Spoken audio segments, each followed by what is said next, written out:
Sidang perkara selisih hasil pemilihan gubernur, bupati, wali kota tahun 2020 untuk perkara nomor 124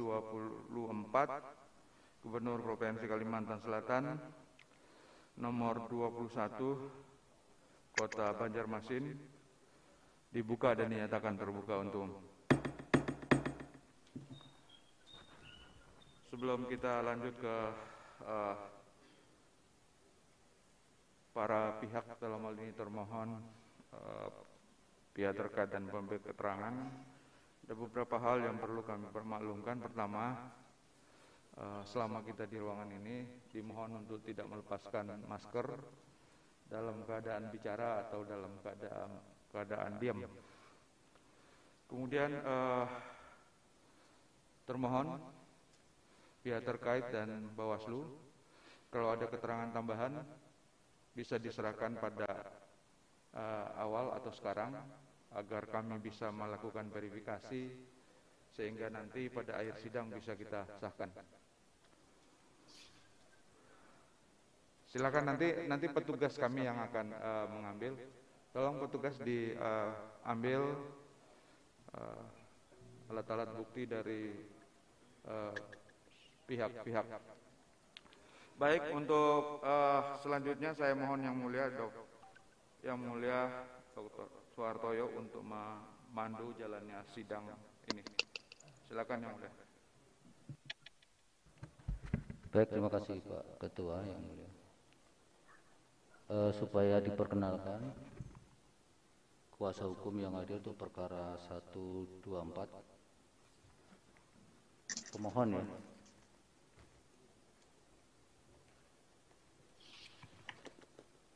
Bapak perkenalkan nama Bapak siapa? Terima kasih. Bismillahirrahmanirrahim. Terima kasih Yang Mulia. Sebelum kami perkenalkan, kalau boleh kami diizinkan Yang Mulia untuk kursi duduknya Yang Mulia, karena kami berdua supaya mungkin sama dengan Berdua dengan siapa?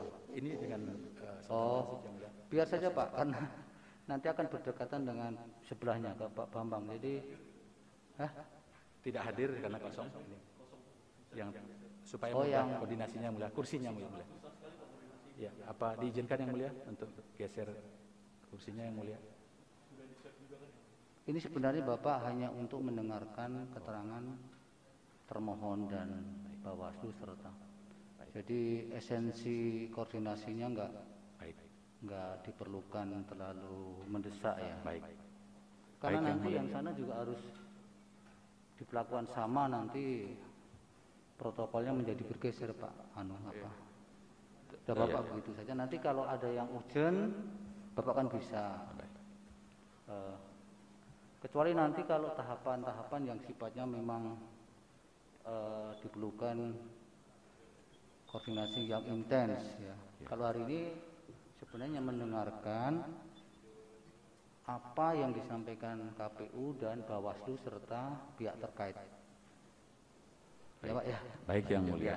Ya, dan ini Yang Mulia, ini kan kita sudah setting untuk 3 pihak saja. Kalau timnya Bapak maju ke depan nanti tidak adil kalau timnya Pak BW tidak maju ke depan juga. Padahal ini disetting untuk 3 kursi Pak. Baik. Sama dengan pihak termohon itu disetting untuk 3 kursi. Di sini juga disetting untuk 3 kursi. Kursi di depan gitu. Silakan. Baik. Ya, siapa yang hadir Pak? Baik, Silakan. Yang Mulia. Yang hadir kami saya sendiri, TM Lutfi Yazid. Kemudian yang kedua Muhammad Rajif Barokah. Kemudian yang secara online yang kita daftar untuk hadir kemarin adalah Dr. Heru Widodo SH, MHum, Iwan Satriawan, Dorel Amir, Febri Diansah, Donald Faris, Dr. Anda Wigati Ningsih, Zamroni, Harimudin SH. Hadir semua Pak itu Pak? Iya hadir Yang Mulia. Kemudian juga prinsipal Yang Mulia, Profesor Denny Indrayana secara online, dan Dr. Andes Haji Difriadi Yang Mulia. Iya. Begitu Yang Mulia. Terima Baik. kasih Yang Mulia. Kemudian nomor 21 silakan. Terima kasih Yang Mulia. Yang hadir di sidang Mahkamah Konstitusi, kolega saya Herianto dan saya sendiri Bambang Wijoyanto, dan bersama kami juga di luringnya hadir prinsipal ada di luring, dan Soleman Sembiring, Iskandar Sunhaji hadir juga di ini. Yang lainnya Pak Ketua, nanti kami masih ada bukti tambahan, kami akan serahkan. Oh ya, Terima nanti kasih, ada Ya. semua dipersiapkan ya untuk awal sidang ini, bukti-bukti supaya nanti diambil petugas untuk diverifikasi. Terima kasih. Dari KPU nomor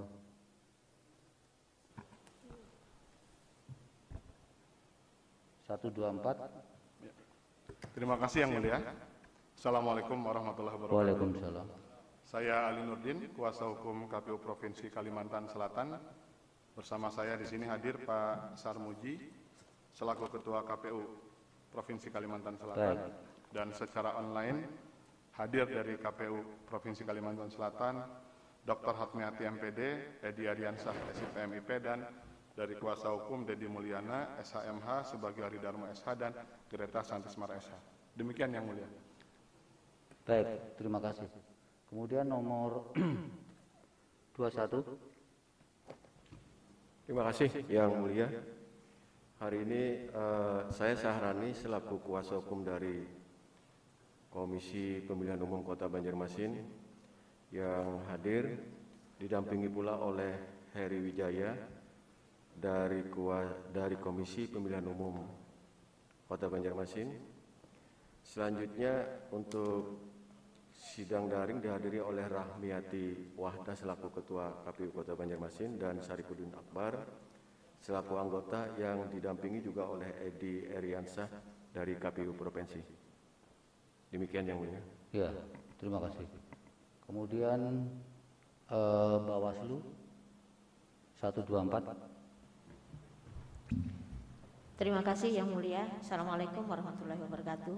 Di sini saya dari Bawaslu Provinsi Kalimantan Selatan, Erna Kasbiah selaku Ketua, dan juga bersama Bapak Nurhalis Majid, anggota Bawaslu Provinsi Kalimantan Selatan.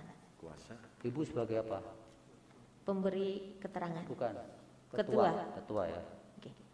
Dari 21, Bawaslu 21. Assalamualaikum warahmatullahi wabarakatuh. Terima kasih Yang Mulia. Saya yang hadir di sini secara luring, Munawar Khalil bersama ketua saya Muhammad Yasar, dan yang hadir secara daring Rahmadiansah, Mas Tawan Esos, dan Subhani C. Cukup. Pihak terkait yang nomor 124. Dari pihak terkait Yang Mulia, di sidang ini hadir saya Andi Syafrani, rekan saya Mohtar Yogasara, dan secara daring ada 8 orang Yang Mulia. Rekan Junaidi, Andi Asrun, Muhammad Daming Sunusi, Heri Firmansyah, Abdanial Malakan, Muhammad Imam Nasef, Riki Teguh Tri Ari Wibowo, dan RA Santi Dewi. Terima kasih Yang Mulia. Baik. 21, pihak terkait. Terima kasih Yang Mulia. Dengan saya sendiri Muhammad Imam Satria Jati beserta rekan saya Rezaldi Nazarudin. Kemudian melalui daring ada Muhammad Kurniawan Putra, Hidayatullah, Fazlur Rahman, Herman Velani, Novik Kasumajaya, Riki Teguh Tri Ari Wibowo. Terima kasih Yang Mulia. Termohon sudah menyerahkan jawaban. Sudah Yang Mulia, Untuk hakim, bersama kelengkapan lainnya. Untuk hakim dan pemohon berapa rangkap Pak? Ada 7 rangkap Yang Mulia. 3 rangkap. 7. 7. Ya. Bawaslu juga sudah serahkan. Sudah diserahkan. Pihak terkait semua sudah serahkan. Sudah Yang Mulia. Baik. Kalau begitu pastikan bahwa sebelum dibacakan para pihak sudah menerima apa yang dimaksud hakim tadi. Untuk pemohon sudah mendapat jawaban dari termohon, kemudian dari Bawaslu juga sudah menyerahkan, serahkan kepada, sudah pastikan sudah diterima dari Bawaslu untuk pemohon, kemudian pihak terkait juga. Demikian juga para pihak Bawaslu, pihak terkait juga menerima dari keterangan-keterangan dari masing-masing yang saling memberi dan saling menerima. Pastikan itu supaya yang dibaca nanti bisa disimak bersama-sama, bisa dicermati bersama-sama. Baik, kemudian yang kedua, diingatkan kembali untuk bukti. Nanti kalau sudah sidang mau ditutup, tidak lagi ada terima-terima bukti untuk diverifikasi. Kalaupun verifikasi tidak bisa hari ini, yang sekaligus bisa disahkan di persidangan ini. Silakan kalau ada bukti-bukti diberi kesempatan. Kalau tidak, sekarang kita dengarkan jawaban termohon 124. Waktunya 15 menit. Silakan, Pak Ketua, mohon maaf, kami belum dapat jawaban dari. Jawaban tadi? Belum dapat. Mana tadi jawaban yang rangkap 7 untuk? Coba bisa sambil disimak, Pak. Banjarmasin. Oh, 2. Sebenarnya kalau ini 121 sabar, Pak. Oke. Nanti yang mulia, mohon izin yang mulia. Sementara kami menyampaikan keterangan 3 eksemplar, 4 eksemplarnya menyusul segera. Insyaallah. Ini yang nomor berapa? 21. Sekarang masih ada kesempatan untuk digandakan, Pak. Gandakan, Pak. 1, komisionernya keluar menggandakan supaya kan sudah sedang proses juga. Oh, sudah proses ya. Bapak memang gilirannya nanti yang kedua. Yang 124 dulu. Baik, yang 124 kita bacakan. Pak Ali Nurdin, waktunya 15 menit. Baik, terima kasih yang mulia. Mohon izin agar kami bisa mendapatkan waktu 30 menit sebagaimana yang sebelumnya nanti juga. sama semua 15 menit, Pak. Pemohon juga ketika presentasi juga 15 menit. Tidak ada tambahan. Nanti kalau sudah waktunya habis akan saya ingatkan. Baik, terima kasih yang mulia. Tadi kami sudah menyampaikan jawaban termohon dan DAB-nya beserta dengan kelengkapan yang lainnya. Saya akan mulai. Jawaban termohon dalam perkara nomor 124 PHP Gub 19/2021 yang dimohonkan oleh pemohon pasangan calon gubernur dan wakil gubernur Provinsi Kalimantan Selatan nomor 2 atas nama Profesor Haji Deni Indrayana SLLM, PhD dan Dr. Andes Haji Difriadi. Yang mulia Ketua Mahkamah Konstitusi, kami selaku kuasa hukum dari KPU Provinsi Kalimantan Selatan dengan ini menyampaikan jawaban termohon sebagai berikut. Dalam eksepsi, permohonan pemohon tidak jelas bahwa ketentuan pasal 8 ayat 3 huruf B angka 4 dan 5 Peraturan Mahkamah Konstitusi nomor 6 tahun 2020 mengatur bahwa alasan-alasan permohonan pada pokoknya memuat penjelasan mengenai kesalahan hasil penghitungan suara yang ditetapkan oleh termohon dan hasil penghitungan suara yang benar menurut pemohon. Bahwa dalam permohonannya mulai halaman 9 sampai dengan halaman 123 pemohon mempersoalkan beberapa pelanggaran dan kecurangan dalam pelaksanaan pemilihan gubernur dan wakil gubernur Kalimantan Selatan tahun 2020. Akan tetapi, dalam permohonannya pemohon sama sekali tidak memuat penjelasan mengenai kesalahan hasil penghitungan suara yang ditetapkan oleh termohon. Pemohon juga tidak memuat hasil perhitungan suara yang benar menurut pemohon. Dengan demikian, perlu dicatat bahwa pemohon sama sekali tidak mempersoalkan hasil penghitungan perolehan suara yang ditetapkan oleh termohon. Oleh karena itu, permohonan pemohon menjadi tidak jelas atau obskur karena permohonan pemohon tidak sesuai dengan aturan yang sudah ditetapkan berdasarkan PMK 6 2020. Bahwa dalam petitumnya, pemohon menuntut berbagai macam variasi permintaan untuk diputuskan oleh mahkamah dengan menggunakan berbagai permohonan alternatif, mulai dari permohonan alternatif 1, alternatif 2, alternatif 3, dan alternatif 4. Bahwa banyaknya variasi Petitum permohonan tersebut menunjukkan permohonan pemohon tidak jelas apa yang sesungguhnya diminta oleh pemohon. Ketidakjelasan tersebut berimplikasi pada ketidakjelasan pokok permohonan pemohon. Sebagai contoh, dalam petitum alternatif 2 pemohon menuntut agar perolehan suara di Kecamatan Binuang dan Kecamatan Atungun dinihilkan. Akan tetapi, pada alternatif 3, pemohon menuntut pemungutan suara ulang pada seluruh TPS di Kecamatan Binuang. Dan pada alternatif 4, pemohon menuntut pemungutan suara ulang di 54 TPS di Kecamatan Binuang, Kabupaten Tapin. Berdasarkan ketiga alternatif tersebut, petitum pemohon menimbulkan ketidakjelasan. Apakah pemohon sebenarnya menuntut PSU di seluruh TPS atau di sebagian TPS di Kecamatan Binuang? Ataukah perolehan suara dari seluruh TPS dinihilkan? Seharusnya apabila pemohon yakin dengan adanya pelanggaran yang terjadi di beberapa TPS tersebut, maka pemohon bisa menentukan jenis pelanggaran apa yang bisa menimbulkan konsekuensi terhadap PSU atau perolehan suara yang dinihilkan. Sepanjang pengetahuan termohon, tidak pernah ada putusan mahkamah yang menihilkan secara langsung perolehan suara di TPS, karena hakikat dari pemilu atau pemilihan kepala daerah merupakan perwujudan demokrasi rakyat yang telah menentukan pilihannya di TPS, sehingga menihilkan perolehan suara di TPS merupakan satu bentuk pengingkaran terhadap demokrasi. Bahwa ketidakjelasan petitum pemohon terjadi karena ketidakjelasan posisi yang dibangun oleh pemohon, seperti misalnya dalam kasus banyaknya variasi petitum pemohon untuk wilayah Kecamatan Binuang, pemohon mempersoalkan tingkat kehadiran pemilih di TPS sebesar 100% atau hampir 100%. Tingginya kehadiran pemilih di TPS tidak bisa disimpulkan karena adanya pemilih yang tidak sah, apalagi kesimpulan tersebut hanya berdasarkan asumsi yang tidak dibangun dengan data dan informasi yang valid. Permasalahan muncul apabila yang memilih bukan merupakan pemilih yang sah, akan tetapi dalam permohonannya, pemohon tidak pernah menjelaskan siapa saja pemilih yang tidak sah tersebut pada setiap TPS. Apalagi pada banyak TPS yang tingkat kehadirannya tinggi, pemohon juga unggul dengan memperoleh suara yang lebih besar daripada perolehan suara pihak terkait. Ketidakjelasan tersebut menyebabkan permohonan pemohon menjadi kabur atau obskur. Selengkapnya perolehan suara pada TPS-TPS yang dimenangkan oleh pemohon adalah sebagai berikut. Dianggap dibacakan.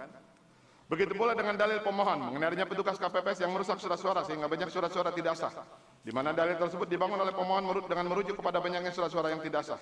Pemohon hanya menampilkan jumlah suara tidak sah pada setiap TPS dan rekapitulasinya pada tingkat kabupaten seperti Kabupaten Banjar pada halaman 72 sampai dengan halaman 85 untuk 296 TPS. Begitu pula di KPP Hulu, Sungai Tengah pada halaman 104 sampai dengan 127. Pemohon hanya menyajikan tabel data di 432 TPS. Dalil pemohon hanya merujuk pada tabel suara tidak sah tanpa pernah menguraikan di TPS mana saja dan siapa nama-nama petugas KPPS yang telah merusak surat suara. Bagaimana cara KPPS tersebut merusak surat suara dan siapa saja saksi yang melihat kejadian pengerusakan surat suara tidak sah.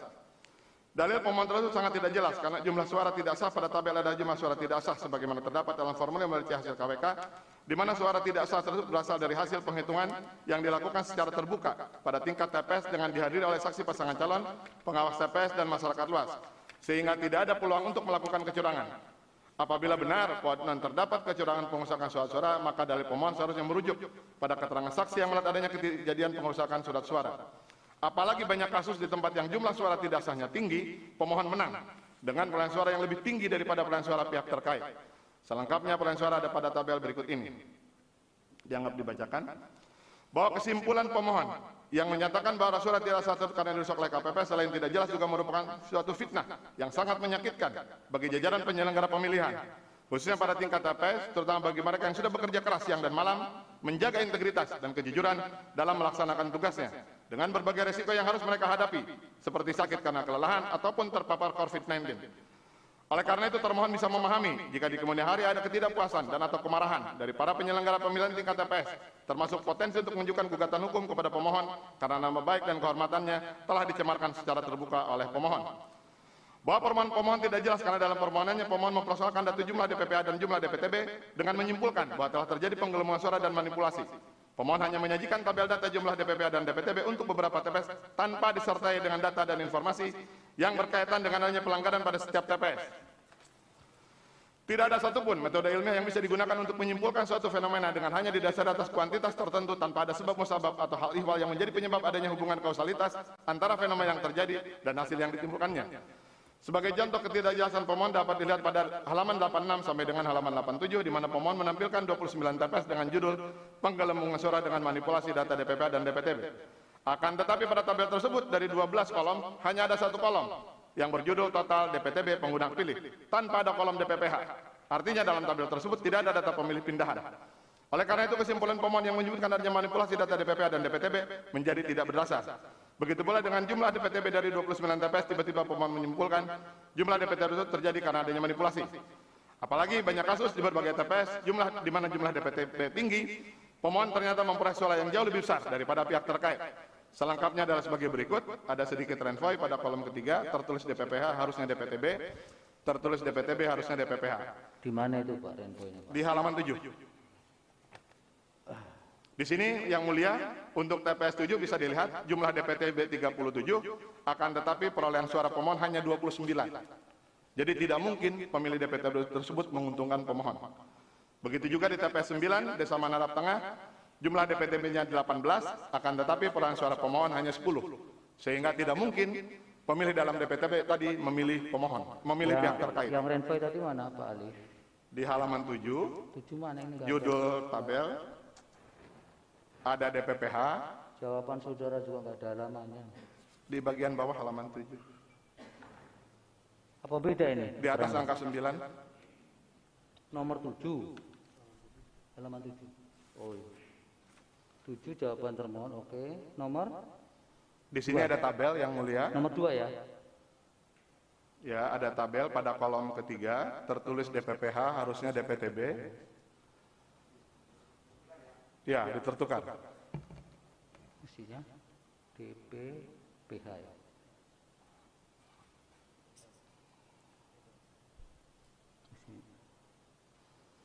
Oke. Ya. Tabel ini menunjukkan bukti yang tidak terbantahkan bahwa tingginya DPTB sama sekali tidak berhubungan dengan keuntungan pihak terkait. Karena ternyata pada angka 1, nomor 1 di TPS 7, DPTB-nya 37, akan tetapi perolehan suara pihak terkait hanya 29. Jadi tidak mungkin pemilih dalam DPTB tersebut semuanya memilih pihak terkait, karena angkanya lebih kecil. Begitu juga di TPS 9, jumlah DPTB-nya ada 18, akan tetapi perolehan suara pihak terkait hanya 10. Jadi tidak mungkin DPTB tersebut memilih pihak terkait.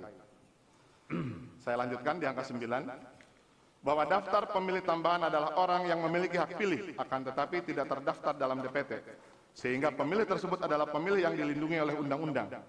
Apalagi dalam kondisi di mana program KTP elektronik sebagai single identity belum bisa dilaksanakan, masih banyak daerah yang belum bisa menerapkan KTP elektronik secara 100%. Banyak juga daerah yang belum melakukan perekaman terhadap warganya, sehingga para pemilih tersebut belum terdaftar atau masuk dalam daftar pemilih tetap, sehingga mereka dikelompokkan sebagai pemilih tambahan. Nomor 10, bahwa permohonan pemohon tidak jelas juga bisa dilihat berkaitan dengan dalil pemohon yang menuduh petahana menyalahgunakan bantuan sosial COVID-19, menyalahgunakan program tandon air, dan lain-lain. Termohon tidak pernah menerima adanya rekomendasi atau putusan apapun dari lembaga yang memiliki kewenangan dalam menangani pelanggaran yang didalilkan oleh pemohon. Selain itu, dalil pemohon tidak jelas karena pemohon tidak menguraikan bagaimana hubungan antara penyalahgunaan tersebut dengan perolehan suara masing-masing pasangan calon.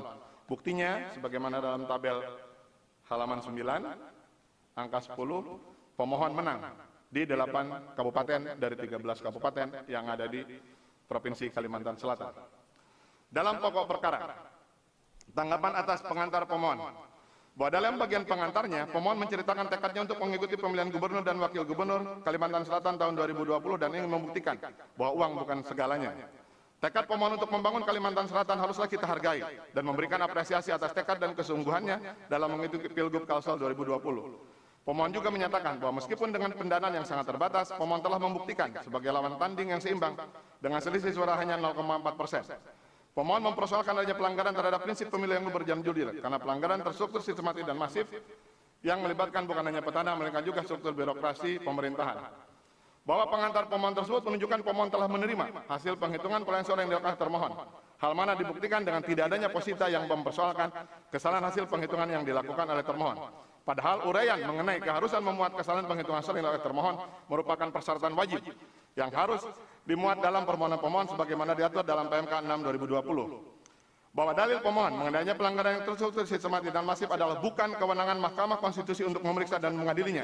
Sejak diundangkannya Undang-Undang Nomor 1 Tahun 2015 tentang penetapan peraturan pemerintah pengganti Undang-Undang Nomor 1 Tahun 2014 tentang pemilihan gubernur, bupati, dan wali kota menjadi undang-undang.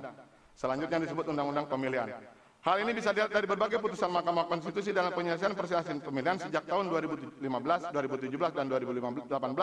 Tidak ada satupun putusan Mahkamah yang didasarkan atas adanya pelanggaran yang terstruktur, sistematis, dan masif.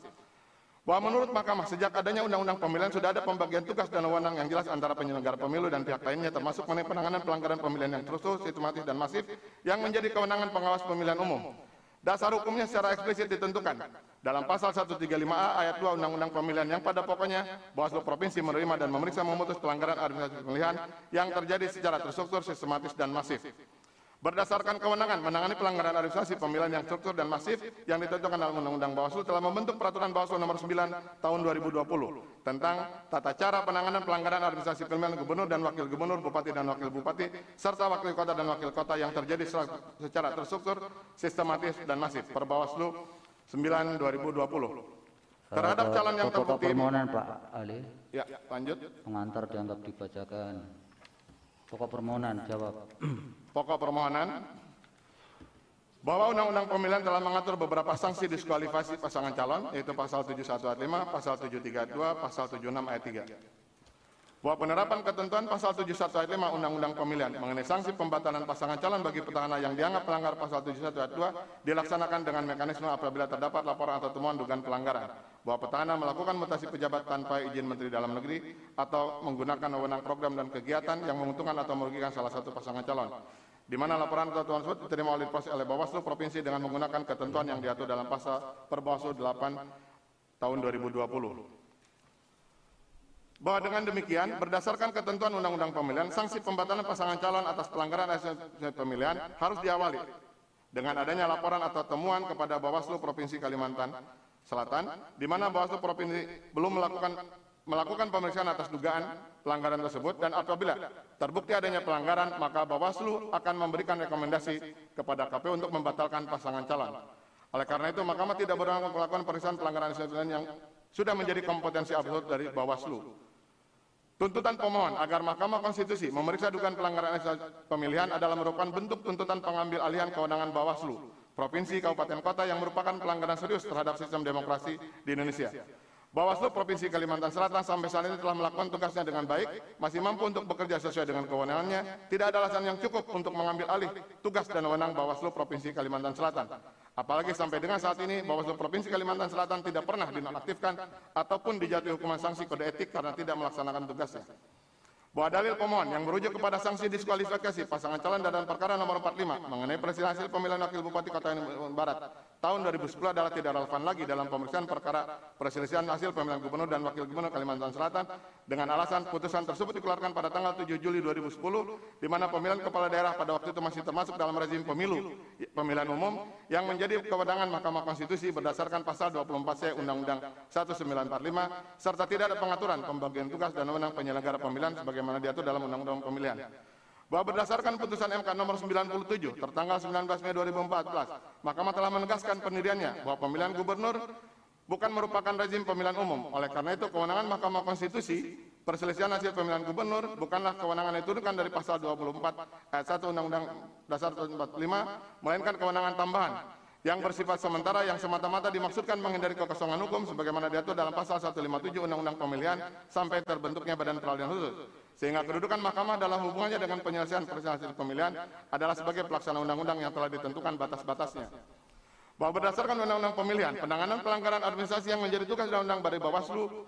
Oleh karena itu, dalam menangani sengketa perselisihan hasil pemilihan dalam Pilkada serentak tahun 2015, dalam berbagai putusannya, Mahkamah Konstitusi menyatakan bahwa kedudukannya dalam mengadili sengketa hasil pemilihan adalah sebagai lembaga yang bersifat sementara, yang diberi kewenangan tambahan berdasarkan Undang-Undang Pemilihan, sehingga kedudukan Mahkamah dalam menangani sengketa pemilihan hanya sebagai pelaksana undang-undang yang berbeda dengan kedudukannya dalam menangani pemilu presiden dan wakil presiden ataupun pemilu legislatif.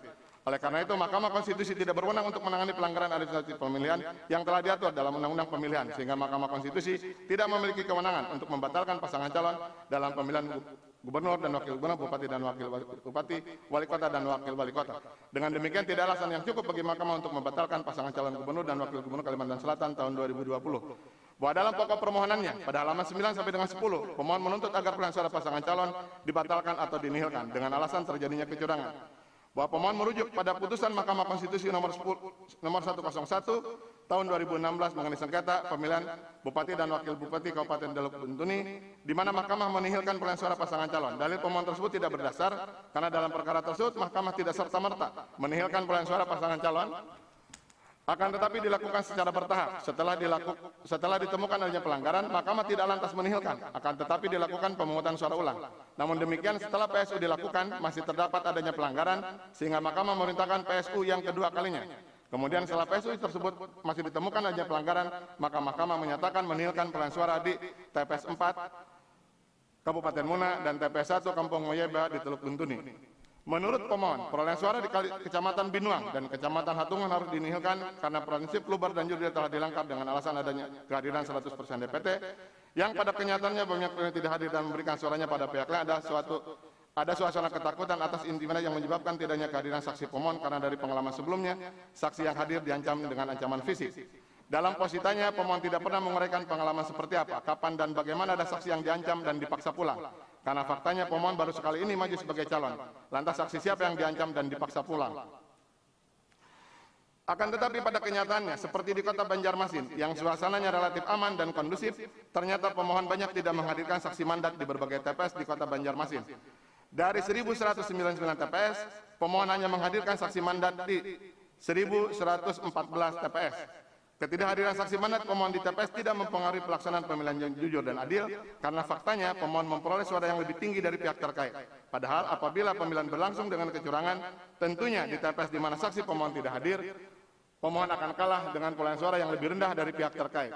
Bukti bahwa pemohon memperoleh suara yang lebih unggul dari pihak terkait adalah kemenangan pemohon di 8 kabupaten kota dari 13 kabupaten kota yang ada di Provinsi Kalimantan Selatan. Izin yang mulia. Lanjut. Sudah lewat 3 menit yang mulia. Dari siapa ini? Dari pemohon. Oh ya.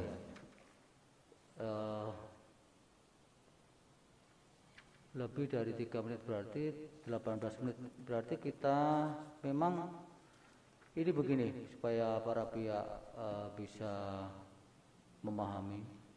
Satu perkara ini alokasi waktunya 50 menit. 50 menit ya. Ya, kita buat 1 jam lah supaya masing-masing 15 sampai 20 menit, tapi nanti diusahakan 15 menit ya. Memang ketika awal sidang itu Bapak 30 menit sih. Baru kita sidang berikutnya itu kita atur di 20 menit dan 15. Bapak waktu itu bisa 30, tapi setelah itu manajemen waktu itu kemudian dicermati lagi oleh Mahkamah. Tidak mungkin dengan waktu speedy trial yang disediakan oleh undang-undang itu kita akan bisa ideal mendapatkan waktu yang cukup untuk semua pihak. Pak Alinuddin, 2 menit saya beri kesempatan untuk petitum dan sisanya, silakan. Baik, terima kasih yang mulia. Berkaitan dengan dalil pemohon mengenai sebagian pembako adalah tidak berdasar karena faktanya pemohon menang di 8 kabupaten kota dari 13. Begitu juga tentang dugaan petahana menyalahgunakan program tandon air, ternyata pemohon juga menang di 8 kabupaten kota. Tentang penyalahgunaan tagline bergerak, juga ternyata pemohon menang di 8 kabupaten kota dari 13 kabupaten kota. Penegakan hukum yang tidak adil adalah tidak berdasar karena semua pihak telah menjalankan tugasnya dengan baik. Tentang pemungutan suara ulang adalah tidak berdasar karena tidak ada alasan untuk dilaksanakannya pemungutan suara ulang. Begitu juga terhadap berbagai tuduhan yang ada di Kabupaten Banjar, Kabupaten Tapin, Kabupaten Barito Kuala, dan Kabupaten Hulu Sungai Tengah, di Kecamatan Banjarmasin Selatan, Kota Banjarmasin adalah tidak berdasar. Sebagai petitum kami sampaikan sebagai berikut. Dalam eksepsi, mengabulkan eksepsi termohon, menyatakan permohonan pemohon tidak dapat diterima. Dalam pokok perkara, menolak permohonan pemohon untuk seluruhnya. 2, menyatakan benar dan tetap berlaku keputusan KPU Provinsi Kalimantan Selatan nomor 134 tahun 2020 tentang penetapan rekapitulasi hasil penghitungan perolehan suara dan hasil pemilihan gubernur dan wakil gubernur Provinsi Kalimantan Selatan tahun 2020 tertanggal 18 Desember 2020 menetapkan perolehan suara tahap akhir hasil pemilihan gubernur dan wakil gubernur Provinsi Kalimantan Selatan tahun 2020 yang benar adalah sebagai berikut. Untuk pasangan nomor urut 1 Haji Syahbiri Nur dan Haji Muhyiddin perolehan suara 851.822. Untuk pasangan calon nomor urut 2 Profesor Haji Deni Indrayana dan Dr. Andes Haji Difriadi perolehan suaranya 843.695. Atau apabila Mahkamah Konstitusi berpendapat lain, mohon putusan yang seadil-adilnya. Hormat kami, kuasa hukum termohon, 1 Ali Nurdin Sarjana Hukum, 2 Dedi Mulyana Sarjana Hukum, Magister Hukum, 3 Subiagari Dharma Sarjana Hukum, 4 Henry Sita Ambar Sarjana Hukum, 5 Muhammad Agus Dija Sarjana Hukum, 6 Febi Hari Oktavianto Sarjana Hukum, 7 Rahmat Mulya Sarjana Hukum, 8 Agus Koswara Sarjana Hukum, 9 Happy Farina Sarjana Hukum, Bagian Nugraha Sarjana Hukum, Rian Wicaksono Sarjana Hukum, Greta Santismara Sarjana Hukum. Demikian yang mulia kami sampaikan. Terima kasih. Ya, terima kasih dari kuasa hukum 124. Silakan Bawaslu 124, waktunya 15 menit. Terima kasih yang mulia atas kesempatan yang diberikan untuk menyampaikan keterangan bahwa sesuai dengan kedudukan Bawaslu Provinsi Kalimantan Selatan sebagai pemberi keterangan yang diatur dalam Peraturan MK Nomor 6 Tahun 2020, bahwa setelah mencermati dan memahami pokok permohonan pemohon, Bawaslu Provinsi Kalimantan Selatan sebagai pemberi keterangan menyampaikan keterangan tertulis secara umum sebagai berikut. Hasil pengawasan atas pokok permohonan terhadap dugaan dilanggarnya prinsip pemilu yang langsung, umum, bebas, rahasia, jujur, dan adil. Hasil pengawasan di Kecamatan Binuang dan Hatungun, Kabupaten Tapin. Bahwa berdasarkan hasil pengawasan petugas pengawas TPS-TPS di Kecamatan Binuang tidak ditemukan adanya pelanggaran. Saksi Paslon 01 hadir di semua TPS-TPS di Kecamatan Binuang dan saksi Paslon 02 hanya hadir di TPS 16 Kelurahan Binuang. TPS 2 Desa Po Alam Sari, TPS 3 Kelurahan Ayanipura, dan TPS 7 Desa Tungkap. Bahwa berdasarkan hasil pengawasan petugas pengawas TPS-TPS di Kecamatan Hatungun tidak ditemukan adanya pelanggaran. Saksi Paslon 01 hadir di semua TPS di Kecamatan Hatungun dan saksi Paslon 02 tidak berhadir. Bahwa terhadap dalil pemohon tentang dugaan adanya pemilih yang sudah meninggal, Bawaslu Tapin telah melakukan penanganan pelanggaran yang bersumber dari temuan pada penyelenggaraan pemilihan gubernur dan wakil gubernur tahun 2020 di Kecamatan Binuang. Bahwa Pleno Bawaslu Kabupaten Tapin disimpulkan penanganan pelanggaran pemilihan diteruskan kepada Sentra Gakumdu Kabupaten Tapin. Bahwa temuan dengan nomor register 02 dan seterusnya diketahui telah terjadi dugaan tindak pidana pemilihan di TPS 01 Kelurahan Binuang. B. Bahwa temuan dengan register 03 dan seterusnya diketahui telah terjadi dugaan tindak pidana pemilihan di TPS 02 Kelurahan Binuang. Bahwa atas dugaan pelanggaran pidana tentang pencoblosan surat suara orang meninggal dalam DPT sebagaimana dimaksud di atas, Bawaslu Kabupaten Tapin telah melakukan rekomendasi dugaan pelanggaran etik penyelenggara pemilihan kepada KPPS, kepada KPU Kabupaten Tapin. Dan untuk dugaan pidananya juga diteruskan kepada Sentra Gakumdu. Bahwa atas dugaan pelanggaran pidana tentang pencoblosan surat suara meninggal dalam DPT sebagaimana dimaksud di atas, Bawaslu Tapin melakukan penanganan dugaan pelanggaran kode etik penyelenggara pemilihan pengawas pemilihan. Register nomor 4 /TM/AP dan seterusnya terjadi dugaan pelanggaran kode etik penyelenggara pemilihan oleh pengawas TPS di TPS 01 Kelurahan Binuang dengan surat teguran tertulis kepada pengawas TPS. Dan B. Register nomor 05 dan seterusnya terjadi dugaan pelanggaran kode etik penyelenggara pemilihan oleh pengawas TPS di TPS 02 Kelurahan Binuang dengan surat teguran tertulis kepada pengawas TPS. Majelis Hakim yang mulia, selanjutnya hasil pengawasan atas pokok permohonan terhadap dugaan pelanggaran pemilu yang terstruktur, sistematis, dan masif dengan penyalahgunaan kewenangan, program, dan kegiatan yang sanksinya pembatalan paslon 1. A. Dugaan petahana menyalahgunakan bantuan sosial COVID-19 atau sembako untuk kampanye dan karenanya harus dibatalkan sebagai paslon Pilgub Kalsel.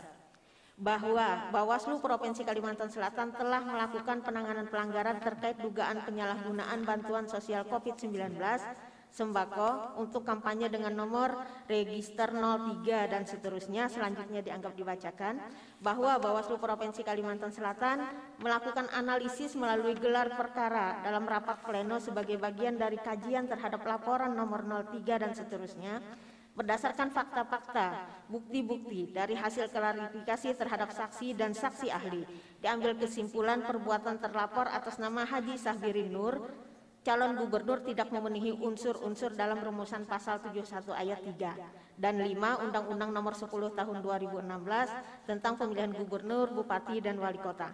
Selanjutnya, Bawaslu mengeluarkan status laporan penanganan pelanggaran 03 tersebut.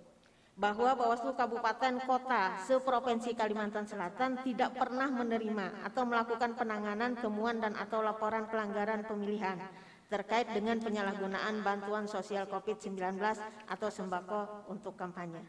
Bahwa Bawaslu Provinsi Kalimantan Selatan dan Bawaslu Kabupaten Kota se-Provinsi Kalimantan Selatan telah melakukan pengawasan dan pencegahan sebagaimana disampaikan, anggap dibacakan. B. Dugaan petahana penyalahgunaan program tandon air COVID-19 untuk kampanye dan karenanya harus dibatalkan sebagai paslon Pilgub Kalsel.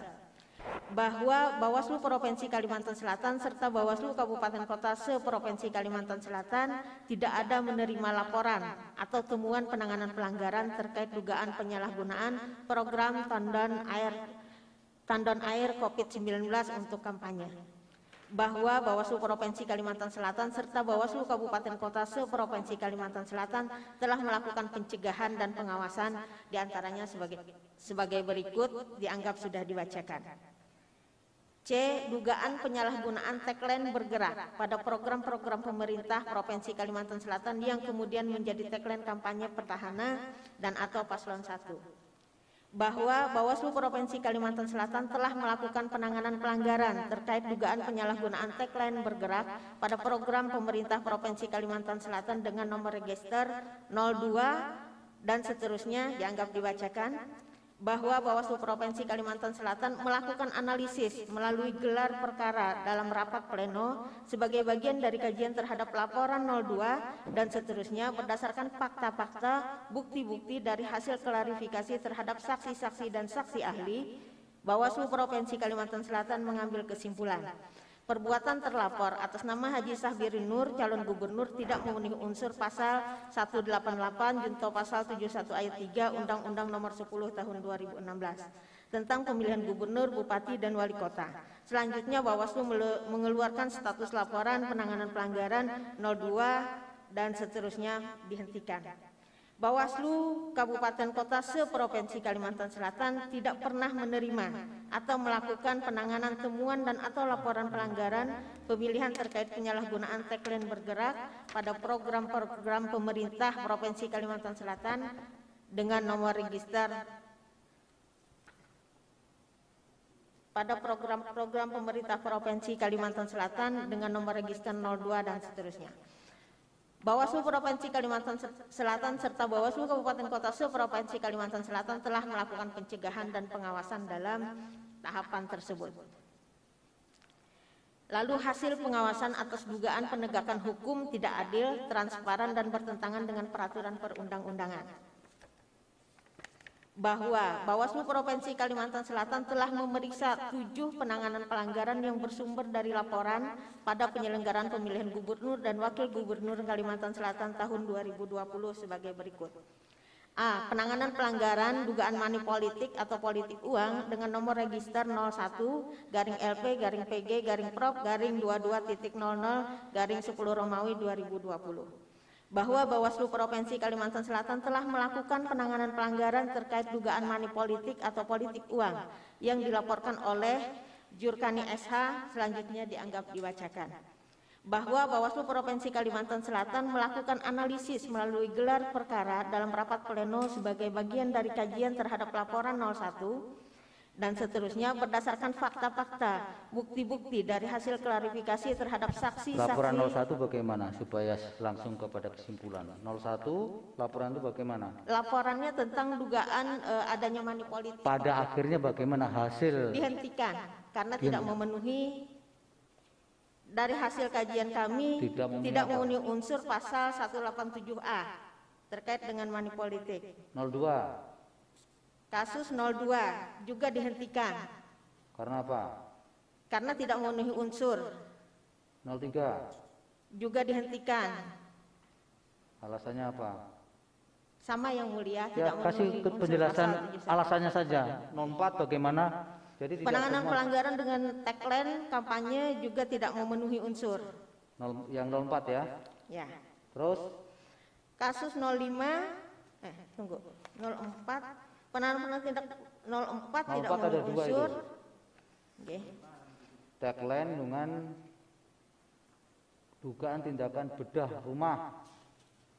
Oke. Yang satu kan tagline, yang satu bedah rumah. Bagaimana? Tindakan Bawaslu apa? Bedah rumah dihentikan.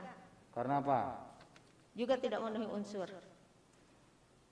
05. 05 tidak memenuhi unsur.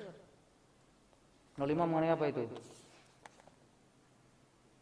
Tindakan penyalahgunaan mobil dinas. Tidak memenuhi unsur. Tidak memenuhi unsur. 06. Tindakan 06 terkait RT RW. pengerahan RT RW. Tidak memenuhi unsur. Lanjut. Yang mana lagi yang akan dijelaskan? Kemudian terkait tentang tidak adanya upaya hukum yang tersedia dari Bawaslu RI tidak bersedia memeriksa ulang laporan. Bawaslu RI telah menangani laporan keberatan TSM dari pemohon berdasarkan putusan Bawaslu RI 01 dan seterusnya yang pada pokoknya menguatkan putusan pendahuluan terstruktur, sistematis dan masif yang dilakukan oleh Bawaslu Provinsi Kalimantan Selatan. Ya, lanjut. Yang mana lagi? Terkait dengan hasil pengawasan atas pokok permohonan pemungutan suara ulang di Kabupaten Banjar, Kabupaten Tapin, Barito Kuala dan Hulu Sungai Tengah dan Kecamatan Banjarmasin Selatan. Kabupaten Banjar apa yang ditemukan? Kabupaten Banjar kami telah menerima laporan tentang dugaan pelanggaran money politik yang disampaikan masyarakat pada pasca rekap hasil tungsura. Tapi dalam prosesnya Bawaslu Kabupaten Banjar tidak menemukan adanya temuan maupun laporan peristiwa politik uang dengan strategi tandem dalam pemilihan Bupati Banjar sebagaimana yang didalilkan oleh pemohon. Untuk Banjar. Untuk Banjar. Untuk Tapin. Lalu ada dugaan terkait petugas KPPS merusak surat suara itu. Di mana itu? Di Kabupaten Banjar.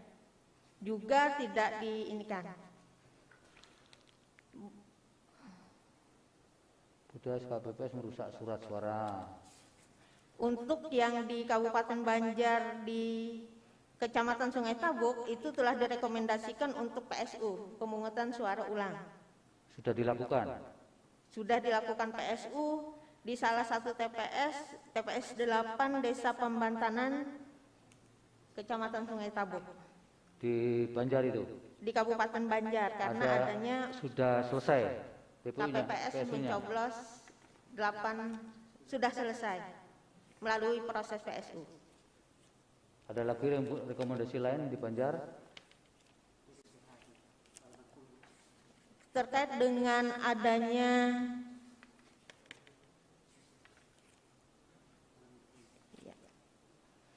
DPPH dan DPTB dugaan penggelembungan suara dengan manipulasi data DPPH dan DPTB. Banjar itu? Ya. Bagaimana hasil pengawasan? Berdasarkan dalil pemohon peristiwa dugaan penggelembungan suara DPPH tabel sudah ada dalam tabel. Kabupaten Banjar itu hasil terakhirnya sudah dilakukan proses penanganan pelanggaran yang melalui klarifikasi lalu melakukan kajian. Bawaslu Kabupaten Banjar menyimpulkan bukan merupakan penggelembungan, melainkan adanya kesalahan administrasi terkait adanya pergeseran suara yang dilakukan di beberapa TPS, dari TPS 1 sampai TPS 6 di Desa Madorejo, Kecamatan Sambung Makmur. Apalagi Banjar yang dijelaskan? Dugaan banyak pemilih tidak sah pada TPS dengan kehadiran 100%. Bagaimana? Bahwa hasil pengawasan Bawaslu Kabupaten Banjar atas dugaan banyak pemilih tidak sah pada TPS dengan kehadiran 100% sebagai berikut dianggap dibacakan, bahwa Bawaslu Kabupaten Banjar tidak ada menerima laporan ataupun menemukan pelanggaran pemilihan terkait adanya pemilih yang tidak sah pada saat tahap pemungutan suara pada pemilihan kepala daerah Kabupaten Banjar. Dugaan banyak pemilih yang tidak sah pada TPS dengan kehadiran hampir 100%. Satu, bahwa dalil pengawasan Bawaslu Kabupaten Banjar sebagai berikut ada dalam tabel dugaan banyak pemilih yang tidak sah pada TPS dengan kehadiran 100%. Bahwa Bawaslu Kabupaten Banjar tidak ada menerima laporan atau menemukan pelanggaran pemilihan terkait adanya pemilih yang tidak sah pada saat tahap pemungutan dan penghitungan suara pada pemilihan kepala daerah di Kabupaten Banjar. Ya, nanti yang Banjar dianggap selebihnya dibacakan. Yang Tapin sekarang. Yang Tapin, apa yang signifikan di sana yang kemudian belum selesai dilakukan, diselesaikan Tapin di sana? tadi sudah dibacakan ya? Belum, Banjar tadi, Ibu. Banjar, Tapin. Kecamatan Binuang. Baik. Berulang tadi ya. Tapin, nah, bahwa berdasarkan hasil pengawasan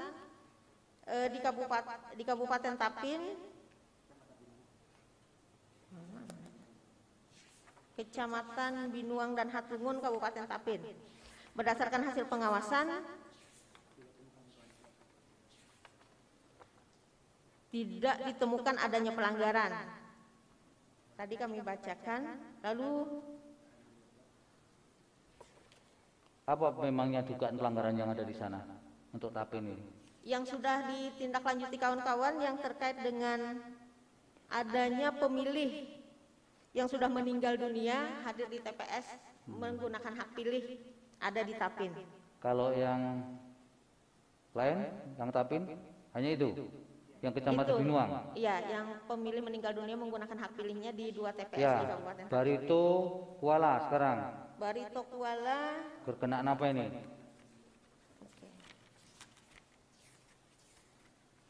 Barito Kuala, dugaan politik uang yang dilakukan Paslon 1 melalui timnya tersebar pada seluruh kecamatan, tidak ditemukan adanya laporan ataupun temuan pada saat itu. Lalu dugaan adanya praktik intimidasi terhadap bidan-bidan di seluruh kecamatan Barito Kuala, itu juga tidak ada informasi atau aduan masyarakat Kabupaten terkait intimidasi terhadap bidan tenaga kontrak sepanjang Kabupaten Barito Kuala itu ya. Okay. Kalau yang hulu sungai, kita random saja Bu. Nanti pada akhirnya ini supaya semua juga perhatikan apa yang disampaikan Bawaslu ini meskipun belum disampaikan, kalau nanti perkara ini sampai lanjut ke pembuktian, apa yang menjadi bahan bantahan atau penjelasan dari Bawaslu ini kan nanti akan ada respon lagi dari pihak memohon. Kalau perkara ini sampai kemudian pembuktian, jadi tidak mungkin kemudian meskipun tidak dibacakan terus dianggap tidak menjadi bahan penjelasan atau hasil pengawasan dari Bawaslu, tetap satu kesatuan yang tidak terpisahkan. Kuala, Kabupaten Hulu Sungai Tengah. Kabupaten Hulu Sungai Tengah. Apa yang terjadi di sana, Ibu?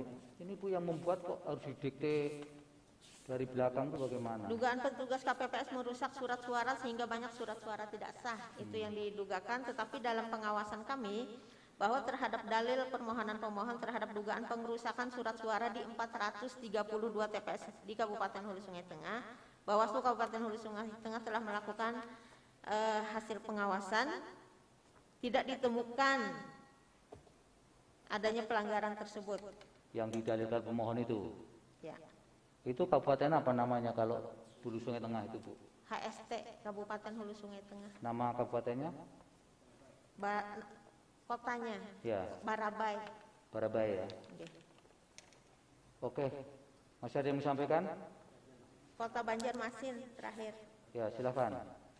Bahwa Bawaslu Kota Banjarmasin menerima laporan dari tim hukum paslon nomor urut 2 atas nama Muhammad Isrof Farhani dengan pelanggaran pembukaan kotak oleh Ketua PPK Banjarmasin Selatan, bahwa berdasarkan kajian awal, hasil klarifikasi dan kajian Bawaslu Kota Banjarmasin tidak menemukan adanya perbedaan atau perubahan dokumen berupa formulir model D hasil KWK kecamatan. Pembukaan kotak hanya dalam rangka pendokumentasian formulir model C hasil KWK untuk keperluan Sirekap. Untuk itu, berdasarkan hal itu, Bawaslu Kota Banjarmasin telah merekomendasikan kepada KPU Kota Banjarmasin terkait dugaan pelanggaran administrasi mengenai tata cara, mekanisme dan prosedur, dan menyampaikan status laporan kepada para pihak untuk diumumkan di papan pengumuman Bawaslu Kota Banjarmasin. Demikian Yang Mulia, hasil pengawasan Bawaslu Kalimantan Selatan dibuat dengan sebenar-benarnya. Keterangan tertulis ini telah disetujui dan diputuskan dalam rapat pleno Bawaslu Provinsi Kalimantan Selatan. Ya. Terima kasih. Terima kasih Ibu ya. Nanti kalau ini meningkat ke harus digelar untuk sidang pembuktian, nanti kalau ada bukti-bukti sebaliknya yang bisa disampaikan pemohon, harus siap juga nanti Bu bagaimana mengkanter bukti ya, saling membuktikan nanti soalnya. Baik, sekarang dari pihak terkait waktunya sama.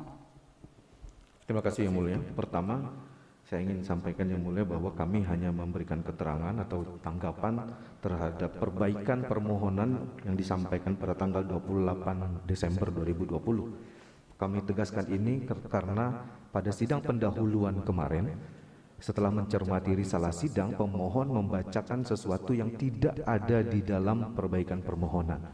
Nah, karena itu kami minta untuk ditolak dalil-dalil yang ditambahkan oleh pemohon yang tidak ada di dalam perbaikan permohonan. Nah, yang kedua, yang padahal kemarin kata pemohon hanya menyerahkan mohon maaf Yang Mulia, pemohon, jadi kalau dibilang bahwa tidak ada di dalam permohonan, kami ada di dalam permohonan semua yang kami bacakan. Ya. Terima kasih. Ya, itu kan boleh saja. Ya, kami memperhatikan. Tadi dulu Hakim masih bicara, Saudara. Ya, terima kasih. Masih dulu. Bisa saja, sebentar Pak. Bisa saja apa yang menurut pihak terkait tidak ada, ternyata ada. Nanti Anda bisa tunjukkan ketika apa yang disampaikan Hakim tadi loh. Kalau perkara tidak selesai di sini, nanti waktu itu akan lebih leluasa, lebih luas diberikan oleh mahkamah untuk pembuktian, karena memang disitulah sesungguhnya hakikat mencari fakta-fakta itu sesungguhnya baru terjadi di pembuktian. Kalau sekarang kan masing-masing pasti akan mencari pembenarnya masing-masing dengan argumentasinya. Jadi silakan Bapak kalau beranggapan bahwa tidak ada Bapak kasih note enggak di yang tidak ada di permohonan? Di dalam eksepsi kami hanya menyebut satu poin Yang Mulia, itu ada nanti lengkapnya di risalah sidang. Setelah kami cek ada di risalah sidang. Ya. Nah, yang kedua Yang Mulia, pembacaan ini terbagi dua. Pada bagian eksepsi akan dibacakan oleh rekan saya Yoga, dan kemudian pada pokok perkara akan saya sampaikan. Begitu saya persilakan kepada rekan saya Yoga untuk membacakan Waktunya eksepsi. ya Pak ya, masing-masing terserah baginya, yang penting 15 menit untuk berdua. Silakan. Baik, terima kasih Yang Mulia. Izin saya lanjutkan. Jakarta 1 Februari 2021, hal keterangan pihak terkait terhadap perkara nomor 124 yang dimohonkan oleh pemohon pasangan calon gubernur dan wakil gubernur Provinsi Kalimantan Selatan tahun 2020 nomor urut 2 kepada yang terhormat Yang Mulia Ketua Mahkamah Konstitusi CQ panel hakim perkara nomor 124 jangan dibacakan, langsung eksepsinya. Yang bertanda tangan di bawah ini Haji Sahwirin Nur SOS MH. 2. Nama Haji Muhyiddin, pasangan calon gubernur dan wakil gubernur dalam pemilihan gubernur dan wakil gubernur Provinsi Kalimantan Selatan nomor urut 1. Dan seterusnya, berdasarkan surat kuasa khusus nomor 1 tanggal 18 Januari, dalam hal ini memberikan kuasa kepada, dan seterusnya, semuanya adalah advokat, kuasa hukum, dan konsultan hukum yang tergabung dalam tim kuasa hukum Paman Birinmu. Dan seterusnya, selanjutnya disebut sebagai pihak terkait. Dalam hal ini memberikan keterangan pihak terkait dalam perkara nomor 124 sebagai berikut. 1. Dalam eksepsi angka 1 kewenangan Mahkamah Konstitusi. Menurut pihak terkait, Mahkamah Konstitusi tidak berwenang memeriksa, mengadili, dan memutus perkara perselisihan penetapan perolehan suara hasil pemilihan gubernur dan wakil gubernur Provinsi Kalimantan Selatan tahun 2020 yang diajukan oleh pemohon dengan alasan sebagai berikut. Poin 1 dan seterusnya, poin 2 dan seterusnya, poin 3 dan seterusnya. 4. Bahwa setelah membaca seluruh uraian permohonan pemohon, walaupun objek permohonan pemohon adalah pembatalan keputusan Komisi Pemilihan Umum Provinsi Kalimantan Selatan nomor 134 tanggal 18 Desember 2020, akan tetapi materi permohonan pemohon seluruhnya mempersoalkan dugaan pelanggaran-pelanggaran yang terjadi selama proses pemilihan sebagai berikut. A. Dugaan terjadinya kecurangan, ancaman, dan intimidasi di sejumlah kecamatan di Kabupaten Tapin, yakni di Kecamatan Binuang dan Kecamatan Hatungun, yang pemohon meminta hasil suara tersebut dinihilkan. B. Kehadiran 100% dari DPT di Kecamatan Binuang dan Kecamatan Hatungun, di mana menurut pemohon pada kenyataannya banyak pemilih tidak hadir dan menitipkan proses pencoblosan kepada pihak lain. C. Dugaan pelanggaran pemilu yang TSM, penyalahgunaan bantuan COVID-19 atau sembako, dugaan penyalahgunaan program tandon air COVID-19, dugaan penyalahgunaan tagline bergerak pada program-program pemerintah Provinsi Kalimantan Selatan, penegakan hukum yang tidak adil, transparan, dan bertentangan dengan ketentuan peraturan perundangan yang berlaku. Huruf H. Permintaan dilakukan PSU akibat adanya dugaan penggelembungan suara dengan memanipulasi DPPH dan DPTB, pemilih yang tidak sah, dan KPPS merusak surat suara yang mengakibatkan tingginya jumlah surat suara tidak sah di Kabupaten Banjar, Tapin, Kecamatan Binuang, dan Kabupaten Barito Kuala, Kabupaten Hulu Sungai Tengah, dan Kecamatan Banjarmasin Selatan. Dengan demikian, materi permohonan pemohon akuo sama sekali bukan mengenai perselisihan perhitungan perolehan suara oleh termohon. Bahwa angka 5, bahwa dugaan pelanggaran-pelanggaran yang dipersoalkan pemohon dalam permohonannya akuo sebenarnya sangat jelas masuk kategori pelanggaran dalam proses pemilihan yang oleh Undang-Undang Pemilihan Gubernur, Bupati, dan Wali Kota telah didesain sedemikian rupa mekanisme penyelesaian beserta lembaga mana yang berwenang menyelesaikannya. Dan seterusnya, poin 7, bahwa oleh karena berdasarkan peraturan perundang-undangan sebagaimana disebutkan di atas dan dikuatkan dengan sejumlah jurisprudensi tetap mahkamah, kewenangan Mahkamah Konstitusi hanya sebatas memeriksa dan mengadili perselisihan penetapan perolehan suara hasil pemilihan. Sedangkan permohonan pemohon, walaupun objeknya adalah pembatalan keputusan KPU Provinsi Kalimantan Selatan, akan tetapi materi atau substansinya mempersoalkan dugaan pelanggaran-pelanggaran yang terjadi selama proses pemilihan. Sehingga dapat disimpulkan Mahkamah Konstitusi tidak berwenang untuk memeriksa, mengadili, dan memutus permohonan akuo. Angka 2, permohonan pemohon tidak mengikuti ketentuan PMK nomor 6/2020. Menurut pihak terkait, permohonan yang diajukan pemohon tidak sesuai dan bahkan bertentangan dengan PMK nomor 6 tahun 2020 dengan alasan sebagai berikut. A. Permohonan tidak sesuai dengan format PMK nomor 6/2020.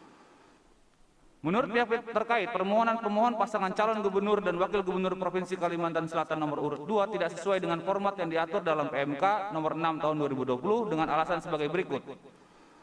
1. Bahwa pasal 9 ayat 3 PMK nomor 6 tahun 2020 mengatur bahwa permohonan yang diajukan pemohon disusun sesuai dengan format sebagaimana tertuang dalam lampiran 1, yang merupakan bagian yang tak terpisahkan dari peraturan. Oleh karenanya, format permohonan yang terlampir dalam PMK nomor 6 2020 tidak hanya merupakan contoh belaka, tapi menjadi format baku dan menjadi hukum sendiri yang harus diikuti dan dilaksanakan. Mengesampingkannya atau setidaknya berbeda dengannya merupakan perbuatan pelanggaran terhadap PMK nomor 6 tahun 2020. Demikianlah makna verbatim dari kalimat normatif pasal akuo permohonan disusun sesuai dengan format sebagaimana tertuang dalam lampiran pertama, yang merupakan bagian tak terpisahkan dari peraturan ini. Kalimat ini tak perlu ditafsirkan lagi karena secara kebahasan telah jelas dan terang benderang maknanya. Ya, yang lain Pak. Bahwa permohonan tidak sesuai format, terus apa lagi? Bahwa permohonan secara jelas tidak sesuai dengan lampiran 1, di mana permohonan akuo disusun dengan format selain yang ditentukan dalam lampiran 1, yakni memuat daftar isi dan halaman dan pengantar pemohon yang tidak ada dalam format yang telah diatur dalam PMK. bahwa selain itu pengantar yang dibuat pemohon secara format harusnya bukan merupakan dalil-dalil dalam pokok permohonan. Akan tetapi jika ditelaah dan dibaca lebih jauh, pengantar tersebut berisi dalil-dalil karena bersifat tuduhan peyoratif dan insinuatif terhadap pihak terkait. Karena berisi dalil-dalil tuduhan, harusnya bagian dari pendahuluan pemohon tersebut dimasukkan dalam pokok perkara dan harus dibuktikan oleh pemohon. Jangan sampai dengan melegalkan adanya format tidak baku ini, pemohon mencari celah untuk menyampaikan dalil-dalil yang tidak harus dibuktikan karena dianggap tidak menjadi bagian dari pokok permohonan.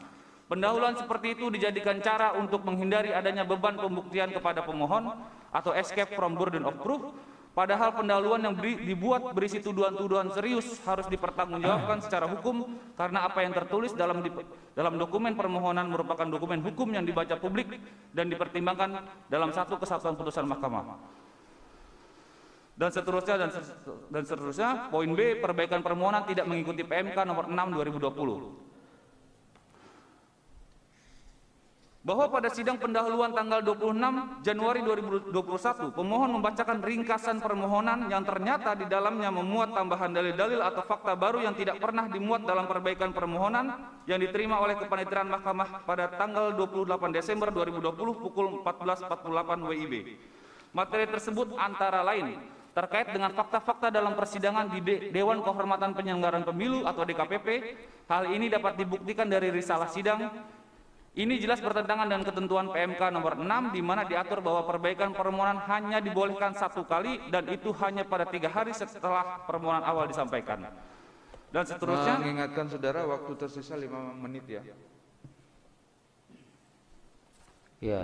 Terkait itu permohonan baru, pemohon, baik kami lanjutkan yang mulia. Itu baru eksepsi loh.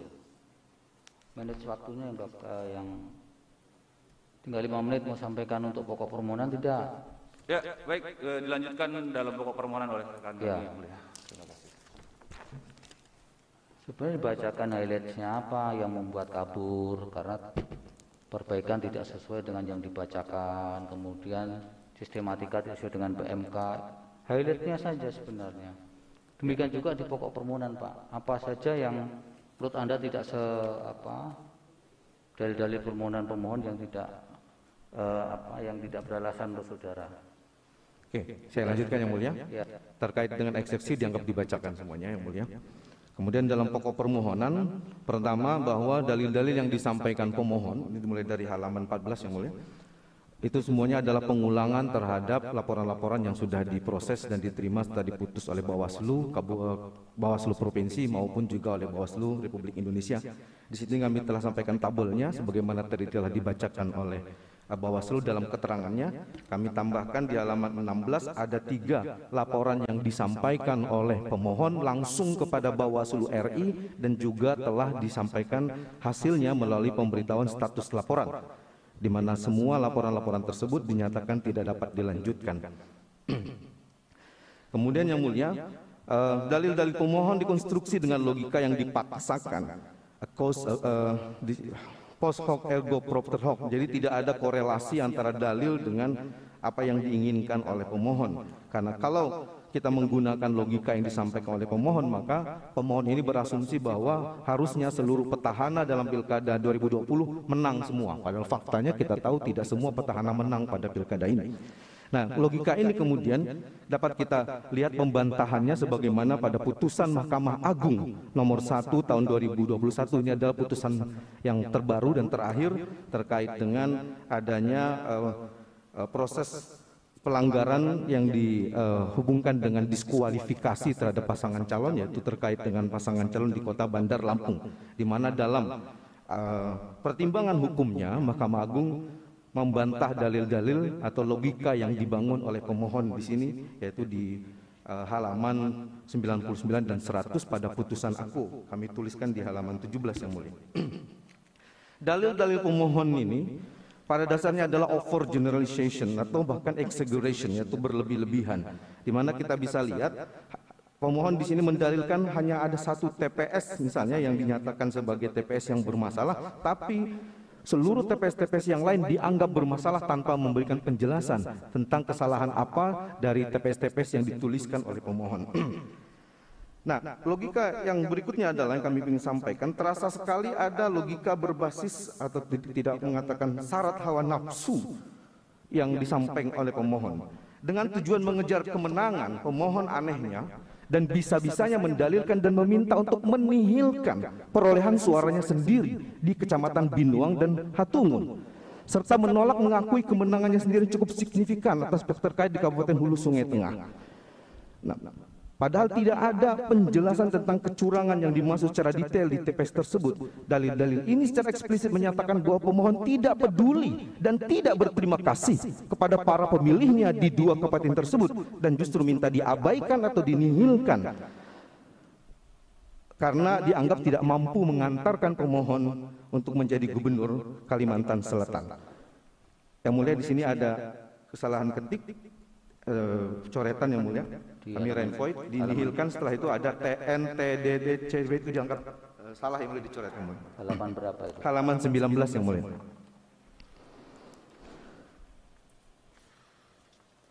Secara penularan akal sehat yang wajar, dalil-dalil untuk meminta penihilan suara sendiri yang berarti menolak dan menafikan dukungan dari para pemilihnya sendiri adalah sesuatu yang sangat tidak wajar.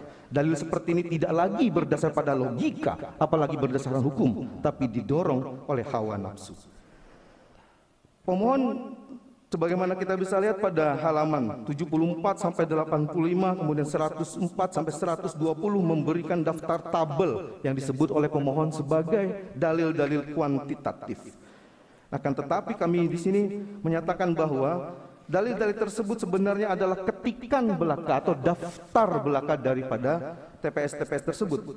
Dan ini bukan menulis. Mengetik dalam hal ini sama seperti membuat daftar, sedangkan mendalil berarti menulis. Perbedaan keduanya terletak pada isi. Membuat daftar atau mengetik berarti hanya menyalin, sedangkan mendalil atau menulis berarti menguraikan dengan jelas apa yang terjadi secara lengkap dan menerangkan apa korelasi faktual tersebut dengan konstruksi hukum yang diinginkan secara detail dan terang. Akibat model mengetik ini, permohonan yang dibuat menjadi tebal, namun membawa kesulitan bagi para pihak lainnya untuk memahami proses pembuktian yang diinginkan pemohon dalam proses litigasi dan hukum di mahkamah. Waktunya sudah habis, Pak. Oke.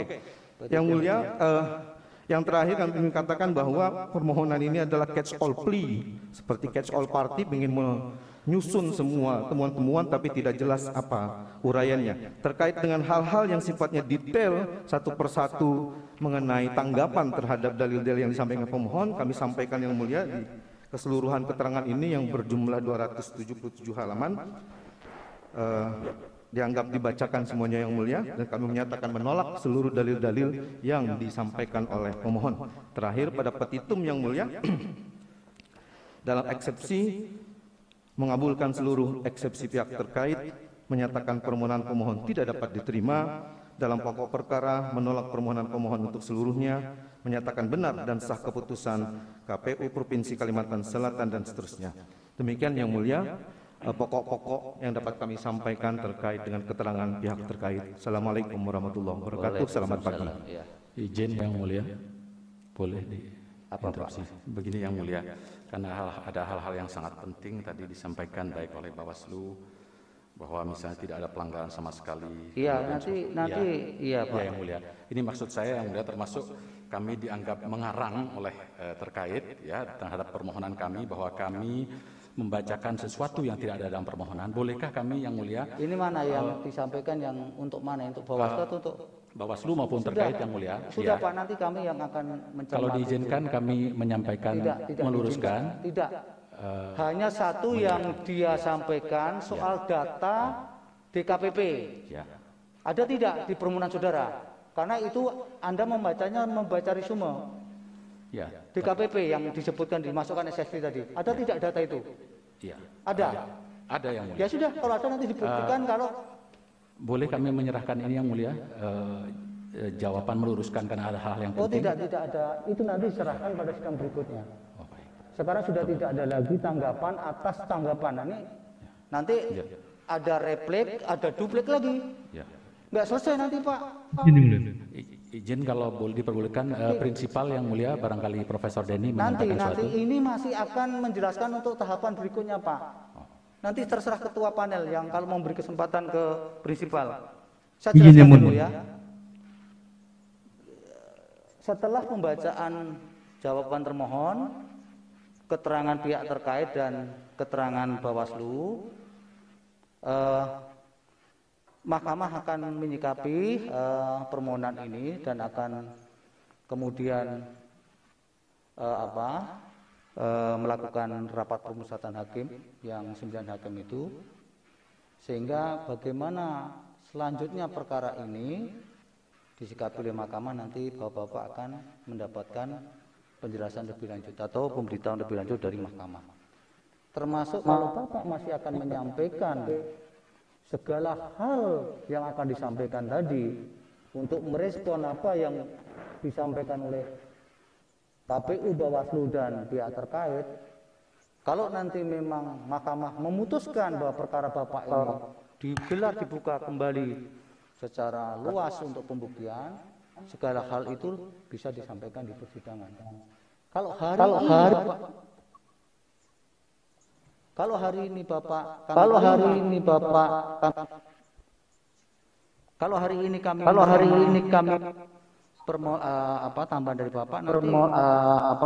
dari Bapak kami harus memberi kesempatan KPU dan Bawaslu dan pihak terkait. Nanti harus dibuka satu putaran lagi. Kalau Bapak sering beracara di peradilan umum, ada replik, ada duplik. Nanti harus dibuka satu putaran lagi. Kalau Bapak sering beracara di peradilan umum, yang ada di MK ini. Sehingga jangan khawatir, apa yang menjadi hal yang akan disampaikan tadi bisa disampaikan nanti pada sidang kalau memang perkara Bapak ini akan digelar. Dan memang kadang-kadang di Mahkamah Konstitusi, 1 menit Pak Ketua sebelum saya kembalikan, pihak terkait itu sesungguhnya sebagai pemberi keterangan, bukan sebagai tergugat atau termohon, tapi memberi keterangannya melebihi termohon, mengkanter dalil-dalil itu sebenarnya tidak ya, nanti diskusi Anda sama Pak Ali Nurdin, itu sebenarnya hanya sekedar memberi keterangan. Secara sebenarnya kalau mau fair dan sportif, dia menjelaskan saja bagaimana proses pemilihan yang terjadi di sana itu. Tidak perlu harus mengajukan eksepsi, bukan kewenangan, itu sebenarnya bukan porsinya pihak terkait sebenarnya. Tapi Mahkamah dalam hal-hal ini tidak bisa membatasi juga. Tapi sesungguhnya esensi pemberi keterangan itu hanya memberi keterangan, bukan mengcounter.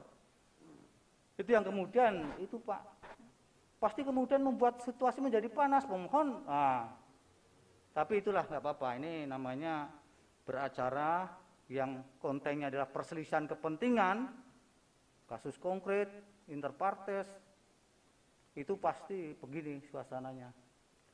Itu Pak Ketua, silahkan mau di apa untuk. Baik, terima kasih. Sekarang kita sahkan bukti dulu. Termohon memasukkan bukti T1 sampai dengan T75. Betul Yang Mulia. Baik, kita sudah diverifikasi dan lengkap. Kemudian pihak terkait P1 sampai dengan P951. Ya Yang Mulia, ada 4 yang kurang Yang Mulia. Ada catatan. Ya. Ini kami sudah catat Pak, jadi tidak usah diingatkan. PT 136, PT 274, PT 349 dan PT 383 itu belum ada bukti fisik. Kita sahkan PT 1 sampai 951 kecuali 4 yang masih belum ada. Kemudian Bawaslu ada PK 01 sampai dengan PK 194. Betul ya? Sudah diverifikasi dan lengkap. Kemudian baik termohon, mohon maaf, pihak terkait ya, pihak terkait belum memasukkan soft copy daftar alat bukti. Tolong nanti diserahkan ya. Kemudian ini ada catatan pada sidang sebelumnya, bukti pemohon sudah disahkan, masih ada, sudah diingatkan ketika itu ada yang belum ada fisiknya, sampai sekarang belum ada fisik. Nanti yang belum ada fisiknya dipastikan apakah akan dilengkapi atau dicabut sebagai bukti. Ya, untuk pihak termohon itu P15G dan P55E.1. Ya. Baik, untuk perkara ini kita anggap selesai. Para pihak termohon, pemohon, izin bicara prinsipal yang mulia. Sudah bisa meninggalkan yang mulia. Tempat. Bawaslu juga. Yang mulia, izin bicara yang mulia. Pak Ketua. Prinsipal yang mulia Denny Indrayana. Para pihak nanti pada sidang berikutnya kalau diputuskan bahwa perkara ini akan kita bawa ke sidang pemeriksaan. 1 menit saja yang mulia, 1 menit saja. Pihak akan bisa diberi waktu yang sangat kalau yang mulia, penting yang mulia. Apakah 2 menit memberikan tambahan Profesor Denny? Cukup, sudah tidak ada waktu Pak. Ini sudah lewat 25 menit. Yang mulia 1 menit saja, sangat prinsip yang akan saya sampaikan yang mulia didengar oleh ya terkait keberatan dengan sikap pemohon ini. Termohon keberatan, dia juga kami minta keberatan waktu yang mulia agar kita melaksanakan tata tertib sesuai dengan peraturan Mahkamah Konstitusi. Saya kira, jadi tidak ada tanggapan. Terima kasih. Yang mulia, yang ingin saya sampaikan penting sekali yang mulia, 1 menit saja. Tidak bisa yang mulia. Pihak terkait keberatan ini melanggar tata cara ini pemohon ini. Termohon sudah menyampaikan keberatan kalau ada lagi tambahan dari baik kuasa hukum pemohon maupun dari prinsipal. Sekali lagi untuk perkara ini dipersilakan untuk meninggalkan ruang sidang. Termohon, Bawaslu, pihak terkait dan pemohon.